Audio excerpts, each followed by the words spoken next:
Сега мајстор ќе прави вечера, специјалитет за нова година. Постоточи газда.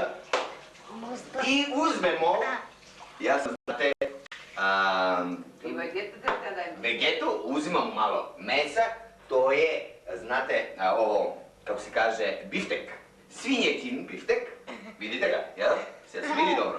Јесте, ево тако, види се, тоа е свински бифтек. Узмемо чекич мало, само момент, да окренем, тако, добро, узмемо бифтек, ситно, лагано ударимо, посолимо мало, разумете? Да посолиш. Пенес, ти гледай тука у камерата, камерман. Не е посолен. Sa obe strane posolimo. Da, tako. I ga ispasiramo, kako se ono kaže. Eto, tako. To je već gotovo. Daj mi tanjirčić da ga metnem negde sa stranu. Čeki. I vidiš, to je gotovo već. To je gotovo za pečenje. Dište ga, tako. Uzmemo onda drugo parče. Osolim ga. Bene, pritisni televizor na prva.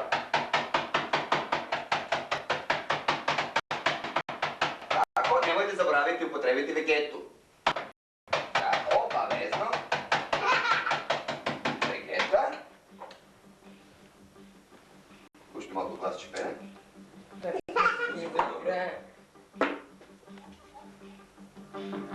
Tako.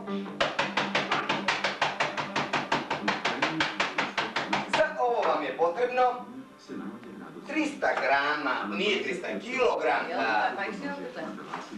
Na nadmorskoj visotini od 270 metri, kilogram vam treba bifteka, nešto malo soli, žlicu vegete, peršuna, podrazumeva se i roštilj. Sada ćemo upotrebiti toster.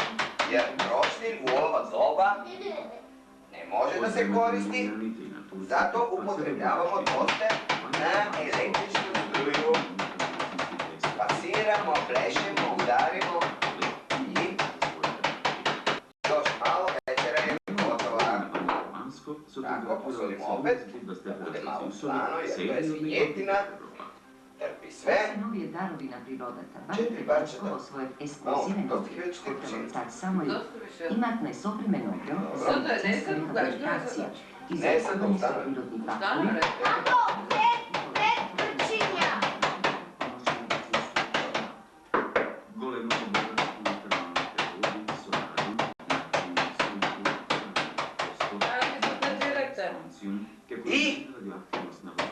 I kad je sve to gotovo, malo ulja dodajemo, malo ulja ili slanina, a ovde imamo za salatu tarator, čuveni tarator, kiselo mleko, krastavac, beli luk, beli luk, како и последното спаление на мафията, Ko? Ja.